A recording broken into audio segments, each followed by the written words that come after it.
Assalamualaikum. Waalaikumsalam warahmatullahi wabarakatuh.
Okay, can we start?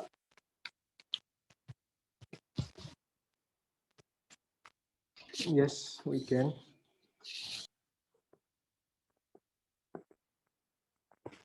So how about the book? Everybody has the book now? Yay, good.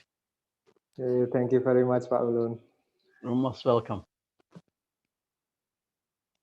So hopefully the content is definitely the same because the cover looks different. Yeah? Mine and yours is different. This is mine. Yeah. So now we still in the second chapter, Faslun fi Adabil Quran. Yeah.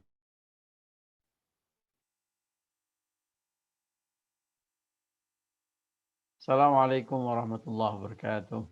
Waalaikumsalam warahmatullahi Ridailah wabarakatuh. li syafa'ati Rasulillah wa li kulli niyatin salihah wa li kulli ijabah al-mas'ul al-Fatihah. A'udzu billahi minasyaitonir rajim. Bismillahirrahmanirrahim. Alhamdulillahi rabbil alamin arrahmanir rahim maliki yaumiddin. Iyyaka na'budu wa iyyaka nasta'in ihdinas siratal mustaqim. Siratal ladzina an'amta 'alaihim ghairil maghdubi 'alaihim waladdallin. Amin.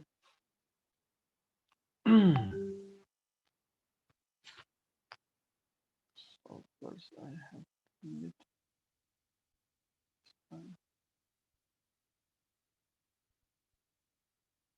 Okay. Bismillah, alhamdulillah.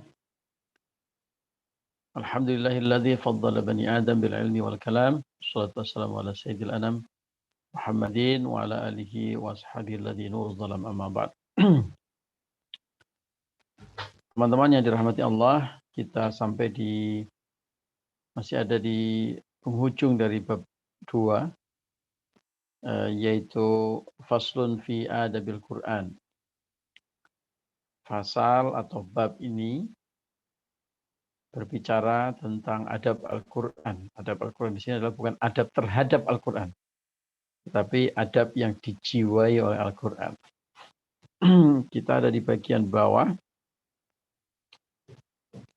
Kemarin kita belajar tentang adab-adab sifat-sifat, maksud saya, sifat khusus. Jadi sifat itu ada, akhlak Al-Quran itu meliputi 2 bagian. Pertama, berakhlak dengan sifat khusus yang memang by default itu adalah sifatnya hamba, yaitu ubudiyah.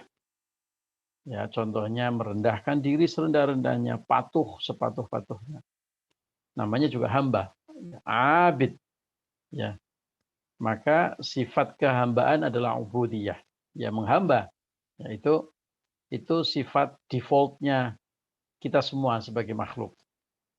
Wa ma khalaqtul jinna wal insa illa liya'budun. Ya. manusia dan juga jin itu memang default sistemnya adalah untuk menghamba. Jadi sifat ubudiyah. Maka kalau ada manusia kok tidak punya sifat rendah diri dan patuh, ya berarti dia tercerabut dari akar sifat kemanusiaan atau kehambaan. Lalu kemarin kita juga sudah berdiskusi tentang sifat yang kedua, yaitu berakhlak dengan sifat ketuhanan. Ya, sebagian dari sifat ketuhanan, yaitu sifat rububiyah. Seperti misalnya adil dan ihsan. Nah, kemudian kita membahas tentang sifat ketuhanan itu sebenarnya ada dua.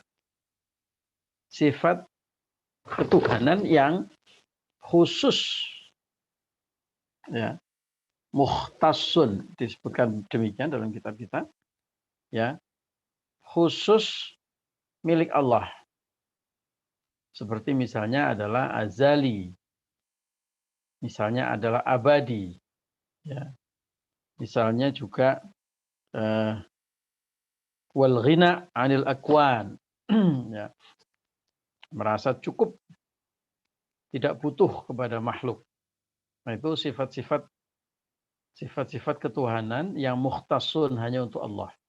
Ya, manusia pasti butuh manusia yang lain. Nah, hari ini kita memasuki paragraf baru, ya, di dalam bab ini. Sifat yang kedua atau tipe yang kedua dari sifat rububiyah. Kalau tadi sifat rububiyah yang pertama adalah yang mukhtasun hanya untuk Allah, yang tidak boleh kita contoh. Sayangnya banyak manusia tergelincir ke sana, ya. Maka ada sifat yang kedua atau tipe yang kedua dari sifat rububiyah. Ya, apa itu? Yaitu ini sifat yang pertama yang mukhtasun, ya, mukhtasun hanya untuk makhluk, hanya untuk hanya untuk Khalik, hanya untuk sang pencipta, ya. Nah, adapun yang kedua adalah wasani, yang kedua kita masuk di situ, yumkinut takhalluqu bih, adalah sifat rububiyah atau sifat ketuhanan yang mungkin dicontoh. Ya. Mungkin dicontoh. Seperti misalnya adalah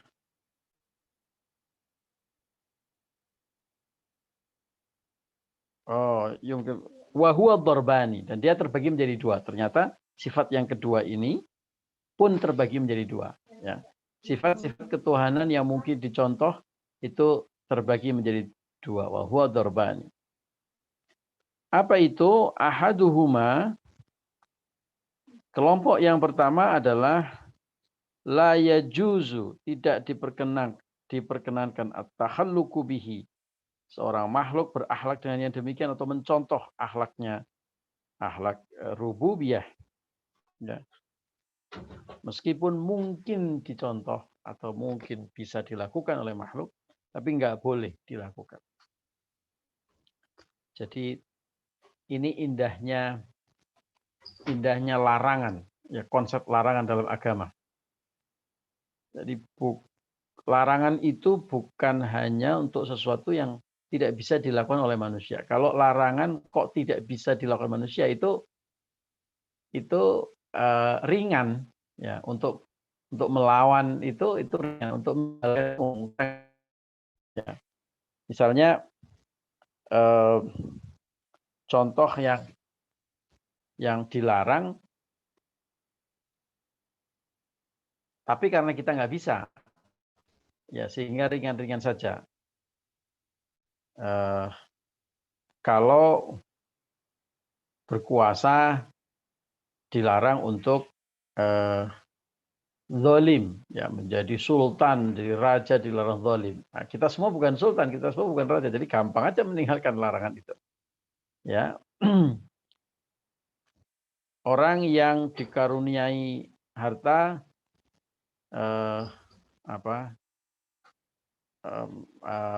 Misalnya punya harta lalu dipinjam-pinjamkan orang lalu dibungakan. Ya. Buat orang yang tidak punya harta itu ringan ditinggalkan. Ya. Buat orang yang tidak punya kekuasaan, tidak punya akses kepada misalnya korupsi, ya, meninggalkan korupsi itu jauh lebih mudah daripada orang-orang yang punya akses ke sana. Ya. Tetapi buat orang-orang yang memiliki semua akses, memiliki semua kemampuan, nah ini di situ godaannya. Jadi lebih berat buat mereka.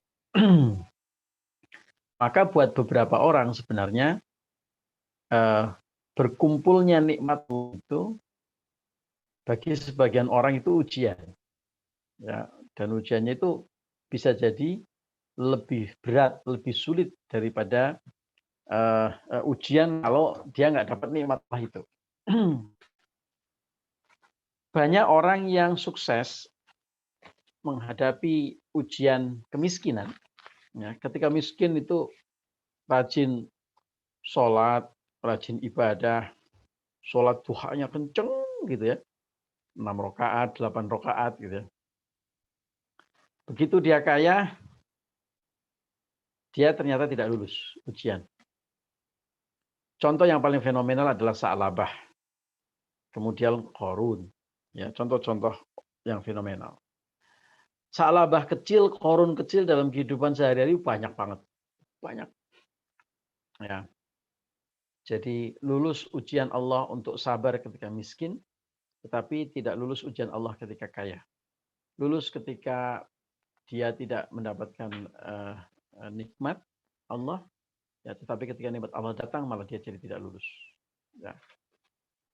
Lulus ketika hidupnya susah, ya, tapi ketika hidupnya sudah semakin nyaman, semakin mapan, justru malah dia tidak lulus karena bukannya dekat dengan Allah, malah menjauhkan, semakin jauh dari Allah. Ya. Semakin sibuk, alasan pekerjaan, semakin sibuk, alasan urusan rumah tangga. Ya. Waktu saya mau memberi contoh apa namanya tentang orang yang jomblo nanti jadi sensitif, jadi saya nggak jadi kasih contohnya itu. Ya, waktu masih belum punya pekerjaan itu riyadhahnya luar biasa karena pengen punya pekerjaan. Gitu. Tetapi begitu sudah punya pekerjaan, dengan alasan capek, dengan alasan sibuk, ya, lama-lama menjadi semakin berkurang. Ya. Ibadahnya kepada Allah, puasanya menjadi semakin sedikit, ibadah-ibadah sunnahnya menjadi semakin banyak yang ditinggal. Ya. Itu banyak kejadian-kejadian seperti itu. Nah, maka sebenarnya buat orang yang beriman, alhamdulillah ala kulli hal, ya, segala puji bagi Allah dalam setiap keadaan, dalam keadaan sarra wa dharra, dalam keadaan sempit maupun dalam keadaan lapang. Sekaligus juga harus diwaspadai, ya, karena cobaan, karena godaan syaitan, karena guncangan keimanan itu bisa datang juga dalam kondisi apapun. Jangan dianggap bahwa nanti kalau saya kaya saya akan umroh terus, akan saya sedekah terus. Ya bagus niat itu. Tapi banyak orang ketika semakin kaya, dia justru menjadi semakin bakhil kepada harta. Ya. Ketika ada orang semakin pinter, ya, malah menjadi semakin bakhil kepada ilmu.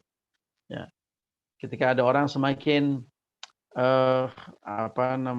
ke puncak karir, ya, justru menjadi semakin sedikit waktu untuk Gusti Allah. Ya, ini harus diwaspadai. Nah,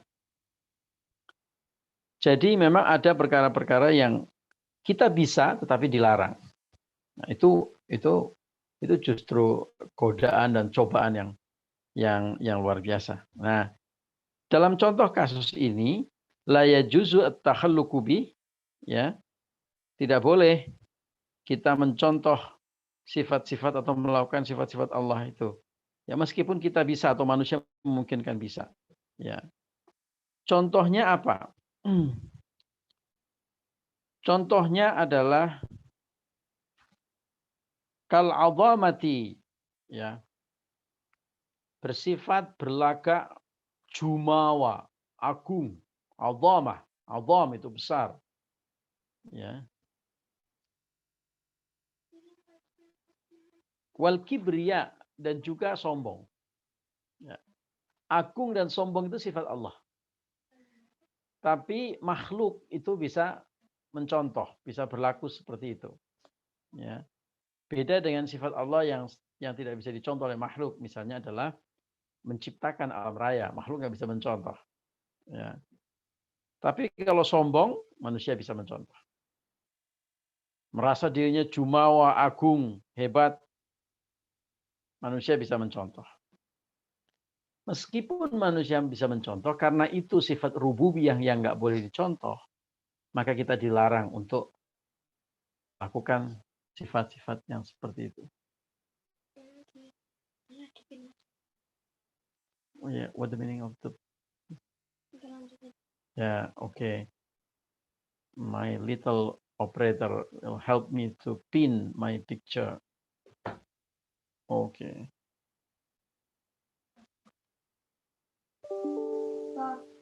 Wait a minute. Okay. Okay, thank you.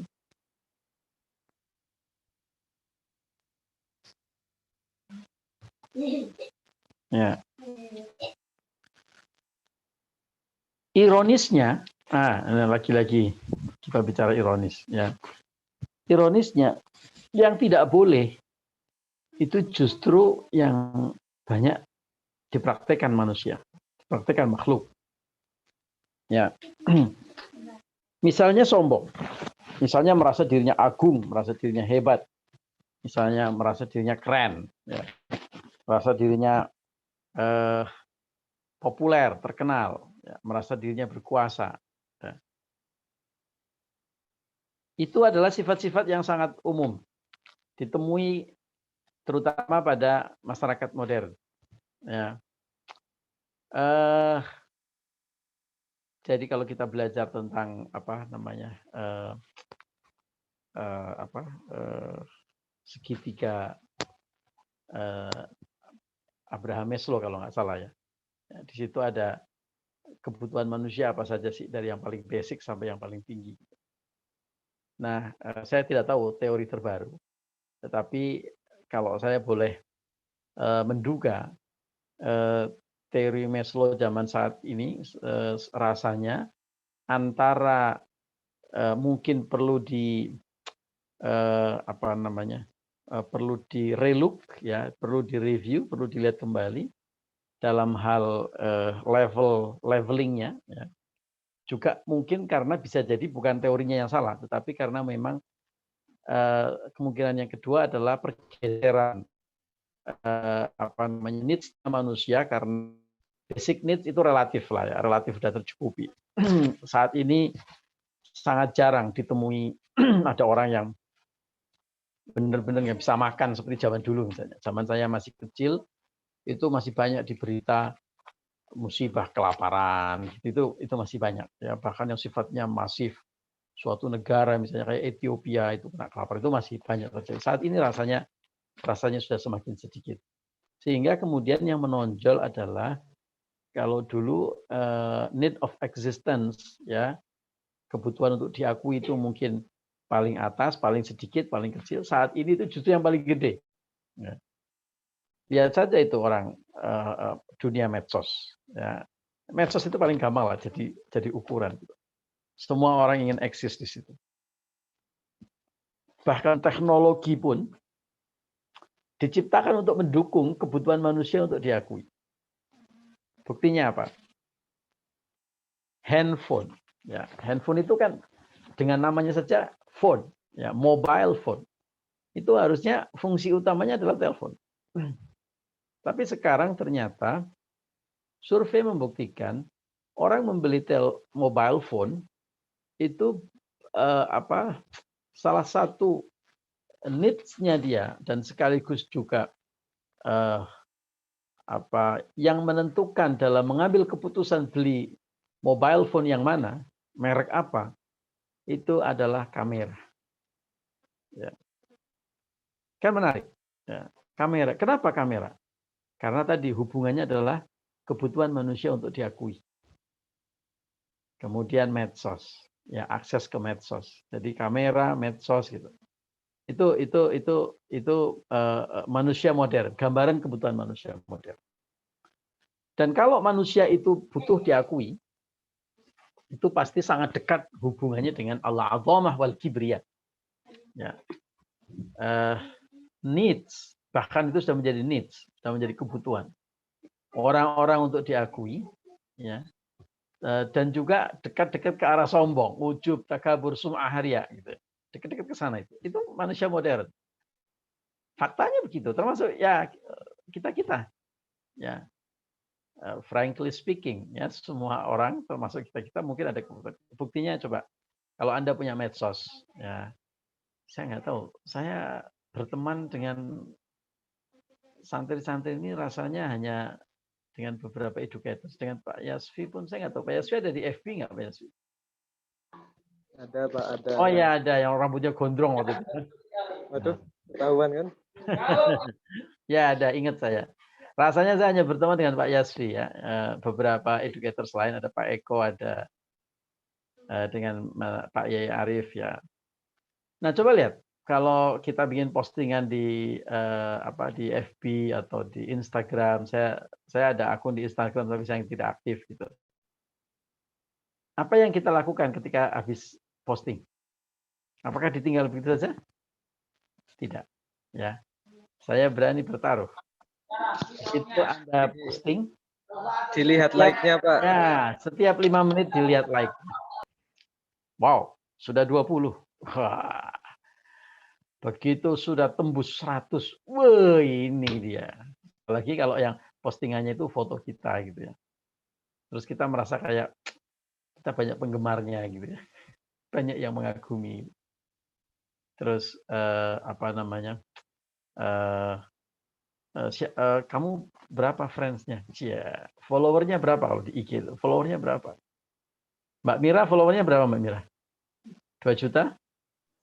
Wah, enggak Pak, enggak tahu. Oh nggak tahu. Wah ini luar biasa ini.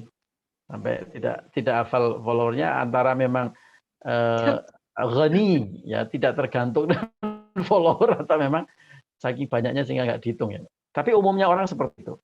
Ya followernya berapa? Pak Kiai sekarang kalau ketemu gitu, piye Mas Yai pengajianmu? Ya ini kayak sing like piro, sing nonton piro. Wah, para kiai yang diingatkan, yang follow berapa ya? Yang pembicaranya sudah seperti itu. Ya. Itu menandakan bahwa memang itu kebutuhan manusia, apalagi kebutuhan manusia modern, harus diakui. Memang seperti itu. Nah itu pertanda bahwa ada sebuah model godaan setan baru. Padahal sifat dasar manusia itu godaan untuk al-adhamah wal kibriya itu sudah sangat dekat. Sifat al-adhamah wal kibriya inilah sifat atau dosa manusia yang paling purba. Yang membuat bukan hanya manusia ya, makhluk ya. Bukan hanya manusia bahkan. Ya, ini dosa makhluk yang paling purba. Sifat atau dosa yang membuat iblis terusir dari surga. Kenapa? Karena dia sombong. Sombong itu diawali dari mana? Dari al-adhamah. Dari merasa dirinya hebat. Ketika Allah memerintahkan seluruh penduduk langit untuk bersujud kepada Adam, karena Adam itu wa'allamallahu al-Adam al-asma'a kullah, ya. Allah telah mengajarkan asma kepada Adam, mengajarkan ilmu pengetahuan sehingga layak untuk dihormati. Ternyata iblis merasa dirinya al-adhamah, merasa dirinya hebat, jumawa, merasa dirinya agung. Dengan mengatakan bahwa saya diciptakan dari api, Adam diciptakan dari tanah liat. Mengapa saya harus menyembah kepada makhluk yang dibuat dari tanah liat? Kan sombong. Sombongnya dari apa? Azamah. Nah, gara-gara itu kemudian iblis terusir. Nggak lulus dia sebagai makhluk Allah. Yang harusnya la ya'sunallah. Ya, tidak boleh bermaksiat, tidak boleh mengingkari semua perintah Allah. Ini kekuasaan Allah itu mutlak di situ. Ya. Apa? Al-'azamah wal kibriya. Kemudian kalau diturut-turut kemudian ya, dosanya Adam dengan Hawa itu juga tidak jauh dari al-'azamah wal kibriya. Ketika mereka tergelincir godaan syaitan. Ya, dirayu-rayu oleh iblis ya untuk secara letterlek ya memakan buah khuldi. Kemudian juga dosanya putranya Nabi Adam, ya kan ada Habil ada Qabil, ya sesama saudara saling membunuh. Karena apa? Karena merasa dirinya yang satu merasa dirinya lebih berhak untuk mendapatkan istri yang lebih cantik ya daripada saudaranya. Ya lagi-lagi adalah merasa jumawa dan merasa sombong. Itu dosa-dosa makhluk yang paling purba. Kalau kita mau waspada. Ya, unfortunately manusia itu sampai sekarang banyak coba cek ya betapa banyak dosa-dosa, betapa banyak kekhilafan makhluk berawal sumbernya dari al-'azamah wal kibriya. Ya. Ada orang yang merasa berjasa kepada sebuah perusahaan atau sebuah madrasah atau sebuah yayasan. Ya, sehingga karena merasa berjasa, ini kan al-'azamah, ya, sumbernya kan dari al-'azamah. Yang merasa jumawa, merasa hebat. Saya berkontribusi. Saya founder. Wah.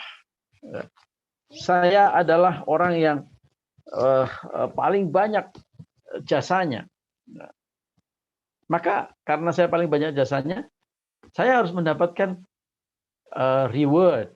Saya harus mendapatkan pengakuan. Saya harus mendapatkan penghormatan. Kan begitu logikanya. Ternyata kemudian dia akan kecewa kalau misalnya dia merasa tidak dapat penghormatan itu, reward itu, atau recognition. Nah, sehingga dia kemudian marah. Timbullah dosa-dosa baru. Ada dosa ghibah, ada dosa fitnah, ada dosa katsirun minadh-dhann. Ya. Terlalu banyak prasangka buruk. Padahal Allah berfirman dalam surat Al-Hujurat, ijtanibu katsirun minadh-dhann. Ya. Terus beranak pinak, sumbernya dari dosa ini. Coba aja dicek ya, dalam kehidupan kita sehari juga begitu. Mungkin kita pernah kecewa dengan kawan. Mungkin kita pernah marah kepada orang tua atau saudara, ya. Mungkin kita pernah bahkan bermusuhan dengan seseorang, ya. Itu kalau dirunut-runut itu sumbernya ada bibit-bibit al-'azamah wal kibriya. Yang merasa agung, merasa hebat, merasa jumawa, ujub, ya, kemudian ujung-ujungnya adalah takabur. Nah, itu sebenarnya pelajaran penting buat kita bahwa karena ini sifat Tuhan, exclusively hanya untuk Tuhan seharusnya. Kita makhluk itu jauh-jauh dari itu. Mungkin kita cuma ya kita ini kan makhluk ya. Makhluk itu kan made by, namanya juga makhluk ya. Ya, khuliqa, ya dibuat, diciptakan. Kita ini objek diciptakan. Kok mau takabur? Kok mau merasa jumawa, merasa hebat? Andai pun lah, logiknya begini. Kalau kita memang hebat beneran gimana? Kalau kita memang ganteng beneran, atau cantik beneran, atau pinter beneran, atau cemerlang beneran, bright, smart, ya. Terus bagaimana? Apakah saya tidak berhak untuk merasa jumawa, merasa hebat, merasa agung, ya? Atau kemudian merasa berlaku sombong sedikit begitu ya? Apakah nggak boleh? Logika kemakhlukan itu akan mengatakan tidak boleh. Kenapa? Bagaimana mungkin kamu sombong? Bagaimana mungkin kamu merasa al-'azamah, merasa hebat? merasa keren, ya. Kalau itu semua itu cuma pemberian, kan tidak ada yang kalau Allah tidak berkehendak itu akan datang. Semua semata-mata itu, ya, hadza min fadli rabbi. Semua itu semata-mata itu hanya datangnya dari Allah. Adakah orang kaya yang rezekinya bukan dari jalan Allah, dari pemberian dari Allah? Lalu kenapa mesti sombong? Lalu kenapa mesti hebat? Itu cuma pemberian. Sama dengan tukang parkir. Ya, lihat itu filosofi tukang parkir. Tukang parkir itu nggak ada yang ya zaman sekarang mungkin ada ya foto dengan mobil keren terus kemudian update status itu padahal mobil yang diparkir sama dia gitu. Atau motornya ada pakai NMAX terus dinaikin gitu terus pasang status gitu. Motor baru keren kan gitu. Padahal cuma parkir. Semestinya tukang parkir nggak ada yang pernah mau menyombongkan kendaraan-kendaraan semewah apapun yang ada di lahan parkirnya. Karena apa? Karena dia tahu dia cuma tukang parkir. Orang cuma datang parkir kendaraannya di situ. Kenapa? Itu kan cuma titipan. Kenapa mesti sombong? Kenapa mesti pamer? Kan begitu logikanya. Termasuk juga nanti ketika orang yang punya mobil itu, ketika punya motor itu ngambil, dia juga ikhlas. Nggak ada orang tukang parkir itu kok diambil mobilnya nangis gero-gero gitu ya, terus kemudian demonstrasi atau menggalang kekuatan untuk mencegah agar mobilnya nggak diambil, kan nggak ada. Ya. Orang ambil yang tersenyum malah dia. Ya, tersenyum dipersilahkan gitu. Itu filosofi tukang parkir itu dahsyat, itu luar biasa. Nggak mungkin orang akan takabur kalau menyadari bahwa dirinya itu cuma tukang parkir. Orang yang diberi titipan harta, dia akan mengatakan, dia akan berpikir bahwa it's not belong to me, ya, it's not mine. Ini bukan harta saya, ini titipan dari Allah. Jadi bagaimana saya mungkin sombong cuma titipan? Ya. Orang yang diberi kekuasaan akan semakin tunduk, semakin merunduk, semakin diberi amanah ya. Diberi amanah itu tidak harus jadi presiden, ya, diberi amanah pekerjaan sebagai misalnya sebagai apa namanya kelas apa wali kelas itu namanya room leader, ya sebagai room leader, sebagai project leader atau sebagai apapun diberi. Ya sebagai orang yang dapat amanah, bukan malah disombongkan atau dibanggakan. Ya ini sebuah amanah. Ya. Orang yang diberi kebahagiaan dunia, ya cita-citanya tercapai, kepengen jadi ini tercapai, kepengen jadi ini tercapai terus. Ya dia justru akan semakin merunduk karena subhanallah ya Allah, kenapa Engkau berikan semua kemudahan-kemudahan ini, nikmat yang sudah luar biasa ini. Ya. Diberi apa namanya? Semakin hari nikmat semakin bertambah ya, semakin merunduk dia, bukan sombong karena dia sadar bahwa ini titipan. Diberi nikmat kesehatan, diberi nikmat ganteng, cantik dan sebagainya, itu semakin merunduk karena semua ini titip. Nah, itu logika orang yang beriman. Jadi tidak mungkin harusnya dia sombong. Maka dari itu kalau ada orang yang beriman kok sombong, ini ada sesuatu yang harus di fine tune ya. Frekuensinya agak error sedikit. Karena dia mengambil wilayah Tuhan, ya, yaitu wilayah sombong itu wilayah Tuhan. Tuhan itu maha sombong memang. Ya, itu wilayah Tuhan, itu sifat Tuhan yang nggak boleh ditiru oleh kita. Nah, itu ada sifat Tuhan yang bisa dilakukan oleh manusia, bisa ditiru oleh manusia, tapi tidak boleh. Nah, sekarang yang kedua, ya, watsani waradatis syari'atu bitahalluqi bih. Ya. Syariat membolehkan kita makhluk untuk mencontoh atau berakhlak dengan itu. Ya. Berakhlak dengan sifat-sifat rububiyah. Jadi ada sifat rububiyah yang makhluk bisa mencontoh, makhluk bisa mempraktekkan, makhluk bisa berakhlak dengan itu. Dan syariat membolehkan itu. Ya. Contohnya adalah kal judi wal hayai. Contohnya misalnya adalah dermawan dan haya, malu. Dermawan itu sifat Allah. Allah itu maha dermawan ya Allah. Kalau kita menghitung nikmat Allah, la tuhsuha. Kita tidak akan pernah bisa menghitungnya. Bagaimana mungkin kita menghitungnya? Ya, nikmat kesehatan yang sehari-hari kadang-kadang kita tidak sadari, itu harganya mahal. Itu kadang-kadang kita nggak sadar. Kita nggak pernah menghitung. Ya, kita anggap sebagai biasa-biasa saja. Kadang-kadang manusia baru merasa bahwa ini nikmat yang sangat mahal ketika nikmat itu ditahan oleh Allah atau diambil oleh Allah. Sedikit saja. Bangun tidur, ya, jarang orang yang Alhamdulillah ya Allah, aku masih bisa melihat. Ada teman-temanku, ada Merapi, ada Pak Kiai, ada Musola. Ya. Apalagi sampai sujud syukur, Alhamdulillah saya bisa melihat lagi. Rasanya jarang. Ya. Tapi pada suatu saat, naudzubillah, nikmat Allah ditahan. Bangun tidur, mata kita tidak bisa melihat. Wow. Ya, luar biasa kita kehilangan dan bersedih. Baru sadar bahwa nikmat mata itu sangat luar biasa. Gak usah mata yang sangat krusial. Yang kecil saja itu. Kadang-kadang kita tidak pernah menikmati kita bisa bangun tidur dalam keadaan bisa duduk. Gitu ya. Sampai suatu hari kalau misalnya nyun pangapunten, mohon maaf, ada bisul di pantat kita. Sehingga kita bangun tidur nggak bisa duduk. Karena ada gunung Merapi kecil di situ. Ya. Nah, nikmat-nikmat seperti itu kadang-kadang kita nggak sadar. Tidak sadar bahwa kita punya teman-teman hebat. Kita teman-teman baik. Teman baik itu nikmat Allah yang luar biasa loh, bro. Ya. Sampai nanti suatu saat, kalau ada teman yang nyebelin banget, gitu ya, yang membuat hidup kita ini jadi tidak tentram, tidak nyaman, gitu. Itu baru kita sadar. Wih, ternyata ya. Bagaimana mungkin teman nggak penting? Tiap hari ketemu, kalau bayangin kalau kita punya teman nyebelin itu, rasanya gimana coba?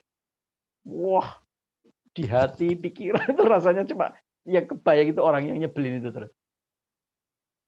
Nah, itu tidak kita syukuri, tidak kita sadari kalau kita nggak punya teman yang nyebelin. Ya, kalau teman kita baik-baik ya, Pak Yasfi, Pak Fathan, Pak Syukron, aduh baik-baik semuanya gitu. Itu kadang-kadang kita lupa bahwa teman itu adalah anugerah. Teman lah ya, apalagi jodoh. Aduh, suami atau istri gitu ya. Kadang-kadang ada orang yang punya istri atau istri yang punya suami kalau sudah saking lamanya gitu ya, sudah almost expired gitu. Itu nggak menyadari bahwa suami saya adalah orang yang sangat hebat atau istri saya adalah orang yang sangat luar biasa. Dianggapnya ini biasa-biasa, dianggapnya ini makhluk turun dari langit dan harus menjadi ini apa objek sukacita saya sekaligus orang yang datang untuk melayani saya dan membawa kebahagiaan untuk saya. Lu bagaimana mungkin? Ya. Namanya berjodoh, berpasangan ya harus selalu saling memberi dan siap untuk menerima. Tidak, kita tidak mungkin menuntut pasangan kita sempurna. Ya. Mustahil. Ya. Pasangan yang kita dapatkan adalah ya kita. Ya, profil kita inilah pasangan kita. Nah, kadang-kadang kita nggak menyadari atau kita tidak bersyukur. Ya, itu nikmat yang sangat luar biasa. Sampai kemudian kalau kemudian pasangan kita nyebelin gitu. Ya baru sadar ya Allah gitu. Nah, itu kadang-kadang atau mendengar cerita deh. Itu kalau saya ini kan curhat manajer itu. Banyak orang yang pada cerita curhat. Terus saya yang mendengar cerita sambil bersyukur, ya Allah, saya bersyukur. Ya, kadang-kadang begitu. Atau anak, ya, atau murid. Ya. Pas panjenengan ketemu murid yang nyebelin gitu ya. Waduh, murid nyebelin banget gitu. Di Afkaruna rasanya nggak ada ya. Muridnya nyebelin. Muridnya asik-asik semuanya. Karena gurunya asik-asik, gurunya keren-keren. Ya. Sampai nanti punya anak yang nyebelin, baru terasa nikmatnya punya anak-anak yang mungkin anak kita tidak pemenang Olimpiade, ya. Mungkin suami kita bukan seorang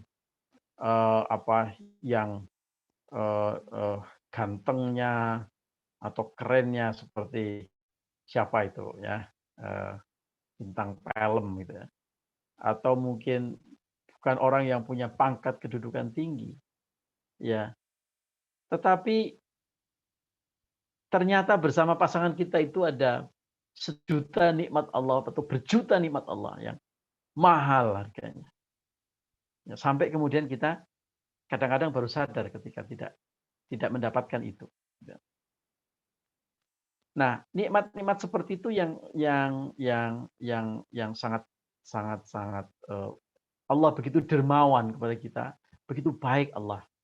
Ya hanya saja kadang-kadang kita tidak realize, kita tidak aware, kita lupa ya, karena sudah dianggapnya saking biasanya. Coba udara itu kalau dihitung, wah luar biasa itu. Kalau Allah komersil, wah kita bisa bokek itu, gaji itu bisa habis. Tanggal 1 gajian, tanggal 5 bisa habis itu. Karena untuk membayar udara yang kita hirup. Ya.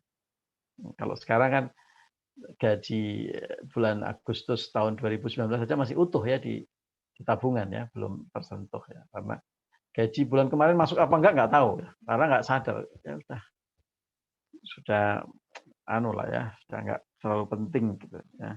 Amin. Amin. Kalau masih menanti gaji, oh itu masih belum terlalu keren. Udah gajian belum ya? Kalau orang keren itu nggak tahu gajian apa, nggak tahu deh, nggak pernah ngurusin gajian apa. Nah, dermawan itu sifat Allah yang kita secara syar'i itu kita malah diperintahkan untuk mencontoh sifat Allah. Jadi al-aslu itu sifatnya Allah. Tetapi syariah membolehkan kita, bahkan memerintahkan kita untuk mencontoh sifat itu. Wal haya, malu.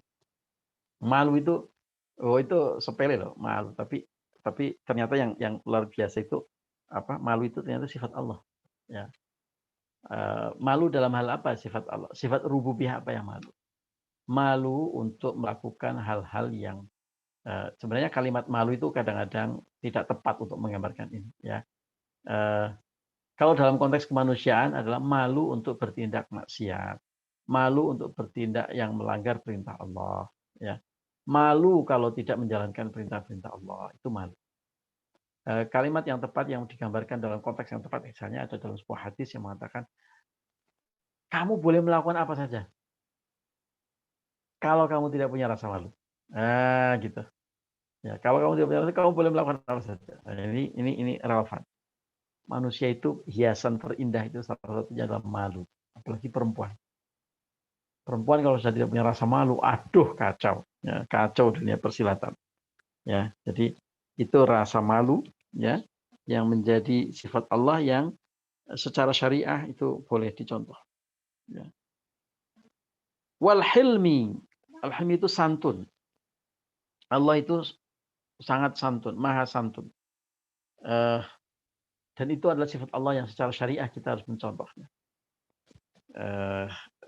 Apa namanya? Yang namanya manner, ya, itu sangat penting dan itu berlaku di mana saja. Bahkan di kamar mandi ketika kita sendirian itu masih perlu manner. Ya. Penting, salah satu pendidikan, pilar pendidikan kita. Wal wafa. Wafa itu makna letterleknya itu sebenarnya setia. Tapi dalam konteks ini maksudnya setia itu setia menepati janji. Allah itu selalu menepati janji. Berkali-kali disebutkan la yukhliful mi'ad, innallaha la yukhliful mi'ad. Allah tidak mungkin akan belenjani janji. Di cidro. Yang cidro itu ya penyanyi langgam Jawa itu ya cidro ya. Yang belenjani janji itu ya manusia. Kalau Allah nggak mungkin belenjani janji. Karena Allah nggak mungkin belenjani janji, maka yang kita pegang ya hanya Allah. Kalau Anda pegang makhluk, Anda harus siap kecewa. Karena makhluk itu sudah by default Ya, salah satu godaan terbesar makhluk yang belenjani janji. Ya, makanya itulah lagu-lagu tentang belenjani janji dan patah hati itu laris. Ya. Karena apa? Karena itu sifat manusia. Ya, selalu ada kisah tentang. Jadi kalau judul besar belenjani janji, itu saya hakul yakin itu kalau survei 99 orang ditanya, kamu pernah nggak menjadi korban pembelanjaan janji? Oh pernah mesti. Ya. Nah, terutama para gadis-gadis itu ditanya. Ya. Apa hubungannya dengan para gadis? Tanyalah dengan Pak Yasfi. Ya, Yasfi lebih tahu. Ya. Jadi bukan Pak Yasfi yang belanjani janji, bukan, sebagai pengamat gitu, saya observer. Ya. Jadi sifat manusia itu pada umumnya begitu. Maka Allah memberikan contoh. Allah itu al-wafa. Allah itu orang zat yang tidak pernah belanjani janji. Innallaha la yukhliful mi'ad. Allah tidak pernah belanjani janji. Nah, itu dicontoh. Ya, itu sifat rububiyah yang harus dicontoh. Nah, kalau apa namanya? Kalau sifat-sifat yang sombong tadi jangan dicontoh. Kalau ini justru harus dicontoh. Ya. Fatahalluku bidzalika, berakhlak dengan yang tadi disebutkan tadi, ala hasbil imkan, atas dasar kemampuan kita, semampu kita, maksudnya begitu. Ya.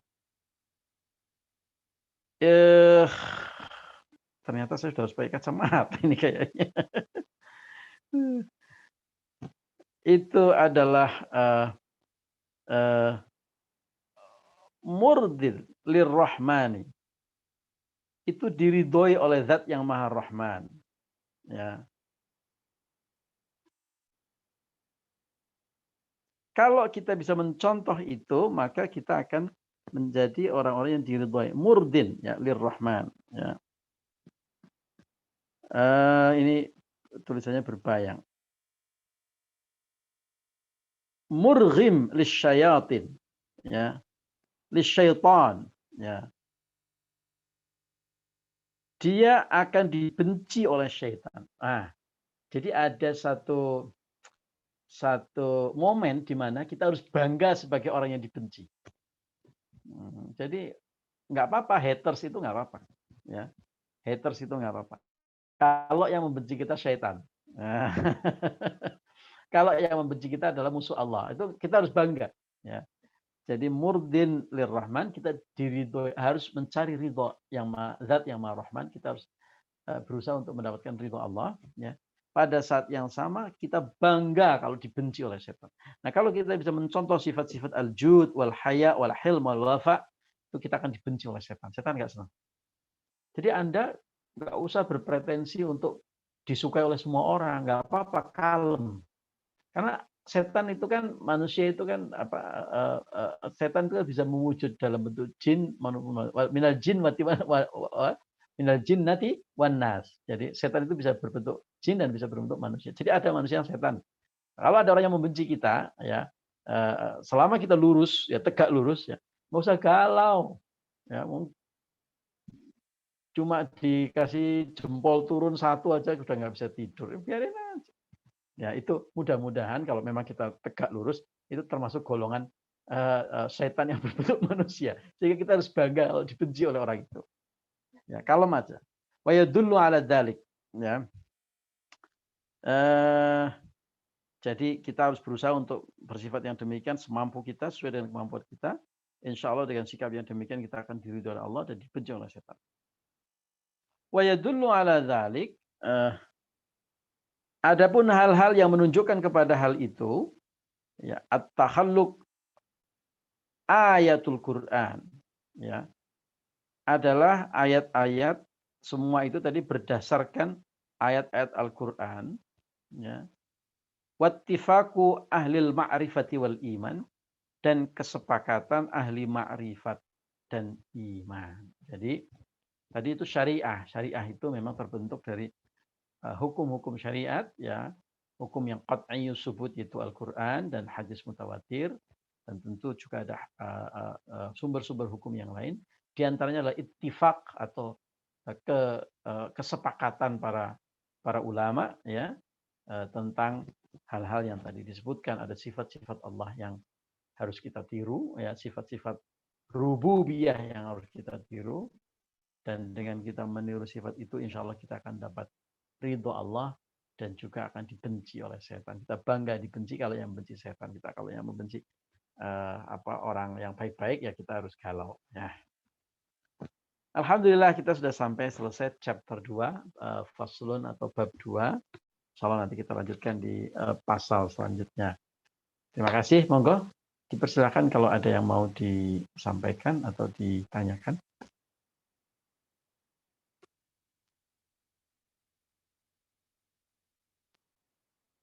Looks like we have a new member tonight. Or I just realized. Yes, we have. Oh, yes, we have. Okay. Okay, welcome on board.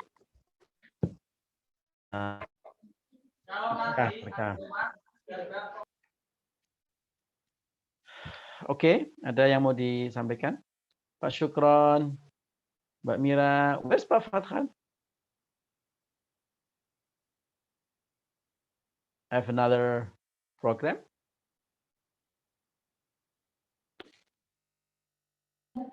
He lost his connection, I think. Oh, lost the connection. It's okay.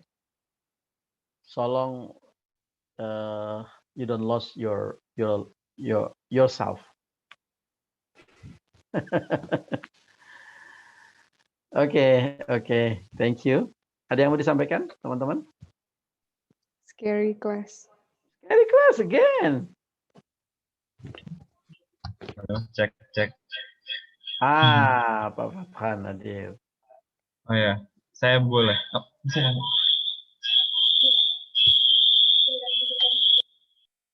Ya, oke. Oh ya. Ya, please. Bertanya, gimana kalau soal apa ya? Soal jumawa atau sombong tadi itu ya. Lalu gimana kayak ada mungkin orang itu kayak pernah ngerasa dipandang sebelah mata orang lain, ngerasa diremehin, direndahin gitu kan. Nah, ketika dia dapat sesuatu kayak pengen nunjukin, oh aku bisa loh gitu. Itu gimana, Pak? Jadi ada kaidah, ya. Ada kaidah yang berasal dari hadis Nabi. Kepada orang yang sombong kita boleh sombong. itu ada kaidah begitu. Kepada orang yang sombong kita boleh sombong. Tetapi sombongnya itu sombong yang syar'i, ya, sombong yang syar'i. Tidak mudah.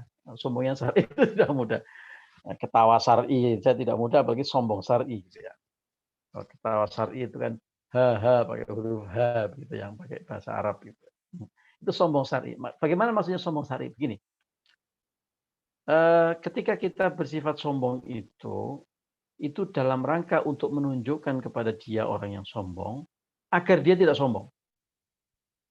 Misalnya ada orang yang merasa dirinya jagoan jagoan matematika yang umum, ya, yang tidak scary. Nanti kalau ngasih contoh yang agak dekat-dekat nanti takutnya ada yang connect gitu ya. Merasa dirinya paling jago matematika gitu. Nah, kepada orang yang seperti ini kita boleh tunjukkan kemampuan kita. Jadi sombongnya adalah sombong untuk menunjukkan kemampuan kita. Tapi bukan dalam rangka takabur bahwa saya besar, saya hebat. Takabur itu kan takabbar, ya, itu kan merasa dirinya besar, ya. Jumawa tadi, ya, menunjukkan kehebatan untuk mendapatkan pujian, mendapatkan applause, mendapatkan like, gitu ya. Bukan itu tujuannya, tetapi tujuannya adalah dia tunjukkan kemampuan matematika itu agar, hei, kamu tidak boleh sombong. Karena di atas langit ada langit, di atas kepintaranmu ada orang yang lebih pintar lagi.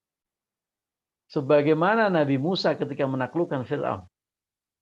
Musa itu kalau dipikir-pikir itu kan rodok kemelindi. Ya. Do you know kemelindi? Ya. Musa itu nabi yang paling kemelindi. Wah, paling jumawa gitu. Tetapi kesombongannya Musa adalah kesombongan syar'i. Karena kesombongan Musa itu untuk menaklukkan kesombongan Fir'aun. Bukan untuk mendapatkan follower yang banyak, mendapatkan like yang banyak, untuk mendapatkan tepuk tangan, Musa hebat. Enggak, Musa enggak membutuhkan itu. Musa punya sesuatu yang jauh lebih besar dan lebih hebat, yaitu Allah Subhanahu wa taala yang wa kallamallahu Musa taklima. Allah berbicara langsung dengan Musa secara langsung, directly speaking. Ya. Jadi Musa nggak perlu lah, manusia itu nggak perlu status, ya nggak perlu like dan follower, nggak perlu.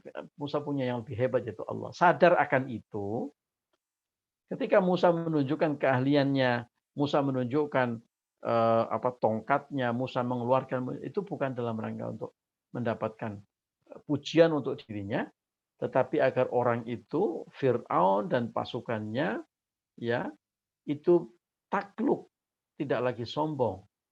Karena Musa ketika menunjukkan itu, menunjukkan bahwa ini kemampuan yang seperti ini datangnya dari Allah Subhanahu wa taala.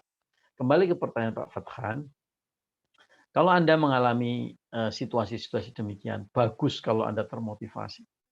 Ya, tetapi luruskan niat. Jangan sampai ketika misalnya Anda ada orang yang sombong matematika, lalu Anda belajar matematika untuk mengalahkan orang itu, gitu. Luruskan niat, jangan sampai niatnya itu dibumbui dengan hawa nafsu, karena marah, ya, karena kepingin mendapatkan pujian bisa mengalahkan itu orang itu, gitu, dan mendapatkan keagungan yang membawa kepada ketakaburan. Ya, hati-hati, ya, itu tidak mudah. Gunakan itu sebagai motivasi, semangat. Ya, saya beberapa kali juga mengalami hal yang demikian. Ya, saya tunjukkan saya bisa. Ya, adalah banyak cerita-cerita seperti itu. Jadikan itu sebagai pengungkit.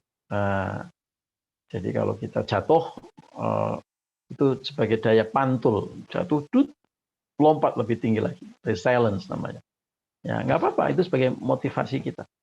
Wah, dulu dianggap sebagai anak bawang gitu, pupuk bawang. Ya udah, saya belajar lebih giat. Saya tunjukkan bahwa saya mampu. Tapi di tengah-tengah menunjukkan itu, ingat, jangan sampai untuk kesombongan. Ya, tapi niatkanlah ini bagian daripada untuk menaklukkan kesombongan dia, bahwa ini semata-mata datangnya dari Allah. Sekali lagi ini tidak mudah. Ya, sekali lagi tidak mudah. Itulah mengapa Al-Quran mengajarkan idza jaa nasrullahi wal fath, ketika datang kepadamu nikmat yang sangat besar, ya, yang dalam konteks itu adalah al-fath atau penaklukan kota Makkah, ya. Apa perintah Allah kalau kita menemukan kejayaan, ya, menemukan kesuksesan, mendapatkan kemuliaan, ya. Idza jaa nasrullahi wal fath wa ra'aitan nas yadkhuluna fi dinillahi afwaja fasabbih bihamdi rabbika wastaghfir. Kita harus banyak-banyak bertasbih. Maha suci Allah, subhanallah, subhanallah, subhanallah, agar kita terus sadar bahwa ini semata-mata dari Fasabbih bihamdi rabbika. Kemudian hamdalah, alhamdulillah, alhamdulillah. Wastaghfir, dan istighfar, dan mohon ampunan. Loh, saya juara kok malah suruh istighfar? Nah, gitu kan? Diumumkan kepada ini adalah guru teladan, misalnya. Kan biasanya orang alhamdulillah, ya, ini astagfirullahaladzim. Kenapa astagfirullahaladzim? Ini sebagai bagian dari deklarasi kita kepada Allah bahwa ini semata-mata datang dari Engkau ya Allah. Ya, andai di dalam proses saya mendapatkan kemuliaan ini saya melakukan kesalahan, saya melakukan kekhilafan, saya mohon ampunan. Saya juga mohon ampunan agar jangan sampai nikmat ini membawa saya, menjerumuskan saya menjauhi Engkau ya Allah. Kurang lebih begitu, ya. Jadi termasuk tadi ketika kita mau menunjukkan kehebatan kita, nggak apa-apa, tunjukkan Pak Fathan. Go, you go. Fathan bisa, ya, misalnya gitu, ya. Tetapi jangan lupa perbanyak fasabbih bihamdi rabbika wastaghfir. Perbanyak tasbih, perbanyak hamdalah, perbanyak istighfar, ya. Agar kita tidak ditempelin oleh dosa iblis yang tadi, ya. Begitu Pak Fathan? Oke, siap Pak Ulun. Terima kasih Pak Ulun. Thank you. And how about you, Pak Sukran? All good? Alhamdulillah. Alhamdulillah ya Rabbal alamin. Oke. Ya, silakan. Kalau habis status terus habis update ngaji gitu ya, Nggih. ceritakan kebaikan-kebaikan. Itu gimana Pak? Ya, Menjaga ya, hatinya itu gimana? ya, memang itu ada cobaan yang cukup berat di situ, Pak Sukron. Ya, tapi ini menarik ya. Jadi gini, kaidah mengajak kepada kebaikan, ya, amar ma'ruf nahi munkar, kemudian ibadah-ibadah sunnah, ya. Kalau ibadah wajib nggak usah dibahas, ya. Ibadah wajib itu sholat, kemudian kalau misalnya ada yang saya nggak mau ke masjid, kenapa? Takut dikira pamer, takut dikira sombong, takut dikira ujub, takut dikira cari perhatian gitu. Itu nggak boleh, itu sudah nggak usah dibahas. Kalau ibadah wajib itu nggak ada istilah begitu, itu setan itu. Setan yang membisikin, alah nggak usah ke masjid, nanti dikira sama orang itu cuma cari pujian, itu nanti biar dilihat anaknya Pak RT gitu. Itu biar dilihat Pak Kiai gitu. Itu setan itu. Jadi kalau jamaah wajib hajar, ya pokoknya ibadah wajib jangan takut dikira sombong, jangan takut dikira pamer. Wes hajar. Ya, itu yang wajib. Itu prinsip ya. Pokoknya kalau ibadah wajib ada godaan setan kok. Nanti saya takut sombong dan sebagainya. Nggak usah dihiraukan, itu setan. Jadi hajar aja. Kalau sunnah, nah ini. Sunnah ini yang berhati-hati. Ya. Sunnah ini memang ada beberapa perkara sunnah yang memang diperintahkan untuk memang dilakukan secara diam-diam. Lebih afdol dilakukan secara diam-diam. Contohnya adalah sedekah. Ya, bahkan berkali-kali disebutkan, misalnya dalam hadis sab'atun yudhilluhumullahu fi dhillihi yauma la dhilla illa dhilluh. Ya, ada 7 kelompok manusia yang akan mendapatkan pertolongan beliau. Salah satunya adalah orang yang bersedekah, tangan kanannya itu memberi, tangan kirinya itu sampai seolah tidak tahu. Ya, apa yang dinafkahkan oleh yaminuhu, tangan kanannya. Mayun fiku yaminuhu. Apa yang dinafkahkan oleh tangan kanannya sampai tangan kirinya nggak tahu. Itu perumpamaan betapa sedekah itu yang paling mulia adalah kalau dilakukan secara diam-diam, secara sir, ya, secara sir. Ada yang memang demikian. Ya. Sholat malam itu lebih baik dilakukan di rumah daripada di masjid, ya, kecuali tarawih. Ya, memang ada ibadah-ibadah yang demikian. Tetapi bahkan ketika ada di bagian ibadah-ibadah sunnah yang tadi tidak boleh diekspos, ya, tetapi kita punya reason yang kuat bahwa ini adalah untuk menarik hati manusia, untuk berdakwah, untuk mengajak orang lain, itu boleh. Ya, jadi kalau kita niatkan untuk untuk menarik hati manusia agar orang lain mencontoh, ya, menginspirasi orang lain, ini boleh. Bahkan pada level tertentu, ketika kita betul-betul ikhlas ini untuk mengajak orang lain, ini masuk dalam kategori man sanna sunnatan hasanatan fil Islam. Masuk kategori orang yang mengajak orang lain untuk berbuat kebaikan. Lalu kalau orang itu yang diajak itu ikut, Pak Sukron update ngaji, ya, orang ada yang tertarik. Waduh, Mas Sukron keren banget ini, anak zaman now, ya, di tengah-tengah kesibukannya kuliah dan sebagainya itu masih ngaji gitu. Saya bisa dong kalau Pak Mas Sukron juga bisa. Saya mau ngaji deh. Ya, terinspirasi orang itu. Maka Mas Sukron akan dapat pahala yang sama persis dengan dapat tambahan pahala, ya. Mas Sukron ngaji sudah dapat pahala, katakanlah tambahan, dapat pahala 10, ya. Kemudian ada orang yang terinspirasi dengan statusnya Mas Sukron, jadi kemudian dia mau ngaji, ya. Orang itu akan dapat pahala 10 kan, karena dia ngaji kan. Nah, Mas Sukron dapat tambahan pahala lagi 10 karena orang itu ngaji, tanpa mengurangi pahala orang yang ngaji itu. Ini konsep multi level marketing syariah, ya, yang paling keren, yang paling dahsyat. Ya, jadi orang yang melakukan ibadah itu tidak dikurangi sama sekali, tapi orang yang mengajak, orang yang menginspirasi dapat pahala yang sama. Wow, itu kalau bayangin, Mas Sukron kan followernya sekitar 3 juta kurang sedikit, ya. Dari 3 juta kurang sedikit ini, yang ikut terinspirasi 2 juta.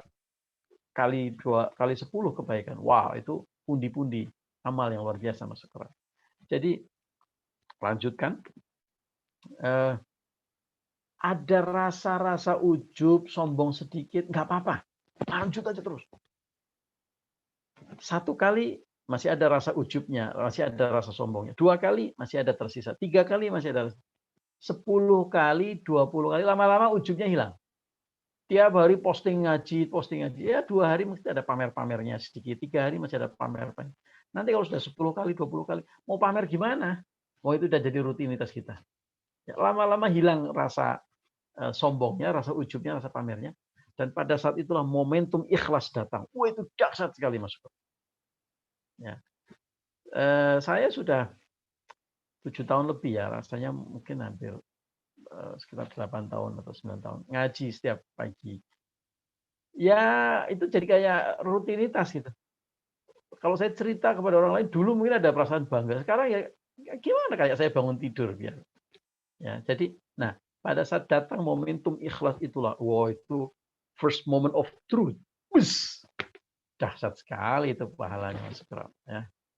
Jadi jangan sia-siakan masuk Quran. Anda sebagai selebritis di media sosial, ya, posting terus kebaikan-kebaikan kita, ya, agar banyak orang terinspirasi, agar Indonesia terinspirasi oleh masuk Quran. Ya, luar biasa. Begitu masuk Quran. Tapi ya jangan lebay gitu ya. Kalau misalnya sholat malam lalu tasbih di foto di samping jam gitu ya. Kemudian pasang status aku bersimpuh dalam pelukmu misalnya gitu ya. Gambarnya sajadah, lalu ada jam menunjukkan jam 2:30 pagi gitu. Waduh, ya itu lebay. Ya, kita berusaha untuk terus menebar kebaikan, tapi jangan lebay. Kita masuk Quran? Nuwun, Pak. Most welcome. Terima kasih, sudah cukup. Kita lanjutkan minggu depan insya Allah. Sekali lagi saya terus mengencourage teman-teman untuk menulis, ya, tapi jangan terbebani. Ya. Sekali lagi karena kemampuan menulis itu sangat baik, sangat penting. Nulis saja dulu, di-share di grup kita. Ya. Minggu lalu Bu Warda ya udah share tulisannya, baik sekali. Saya mengencourage teman-teman juga untuk menulis, mulai dari hal yang sederhana, mungkin dari kajian kita, dengan ustadz siapapun, bukan hanya saya. Nanti mungkin lama-lama sudah cukup pede di posting di medsos gitu ya. Nanti sudah cukup pede lagi, nanti bisa sekali lagi saya bisa carikan mentor ya untuk Anda belajar menulis ya. Jadi nanti insya Allah manfaatnya jauh lebih besar. Ya. Baik, terima kasih untuk kebersamaan kita malam hari ini. Setelah penyuhun pangapunten, mari kita tutup dengan bacaan hamdalah dan doa kafaratul majlis. Alhamdulillahirabbil Alhamdulillahirabbil alamin. Astagfirullah wa atubu ilaih. Allah alam bisawab wal afu minkum wallahul muwaffiq ila aqwamit thoriq. Assalamualaikum warahmatullahi wabarakatuh. Waalaikumsalam warahmatullahi wabarakatuh. Nuwun, bareng-bareng saya. Nggih, matur nuwun. Pamit nggih. Nggih.